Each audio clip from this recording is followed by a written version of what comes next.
మిత్రులందరికీ నమస్కారం. ఈ వీడియోలో భారత భూభాగం భారత యూనియన్ అనే చాప్టర్లో ప్రశ్నలకు అవకాశం ఉన్న ఏరియా గురించి తెలుసుకుందాం. గడిచిన గత 10 సంవత్సరాల ప్రశ్నపత్రాలను క్షుణ్ణంగా గమనించినట్లయితే ఈ 5 విభాగాల నుండి ప్రశ్నలు రావడం జరుగుతుంది. గత వీడియోలో రాష్ట్రాల ఏర్పాటు ప్రక్రియ గురించి తెలుసుకుందాం. ఈ వీడియోలో ప్రకరణల గురించి తెలుసుకుందాం. అయితే రాష్ట్రాల ఏర్పాటు ప్రక్రియ గురించి 1వ భాగంలో ప్రకరణ 1 నుంచి 4 వరకు పొందుపరచడం జరిగింది. అయితే ఇందులో 1వ ప్రకరణ గురించి చూద్దాం. ఇందులో భారత్ లేదా ఇండియా అనేది రాష్ట్రాల యూనియన్ అని తెలపడం జరిగింది.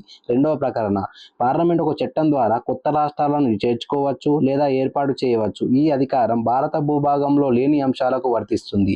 ప్రకరణ 3 కొత్త రాష్ట్రంలను ఏర్పాటు చేయడం, రాష్ట్ర విస్తీర్ణాన్ని పెంచడం, రాష్ట్ర విస్తీర్ణాన్ని తగ్గించడం, రాష్ట్ర సరిహద్దును మార్పు చేయడం, రాష్ట్రాల పేర్లు మార్పు చేయడం అనేది 3వ ప్రకరణలో పొందుపరచడం జరిగింది.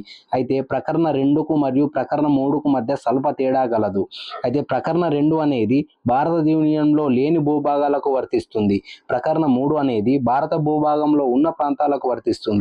అయితే ప్రకరణ 4 అనేది రాష్ట్రాల పునర్వ్యవస్థీకరణ తర్వాత జరిగే పరిణామాల గురించి వివరించడం జరుగుతుంది. Thank you.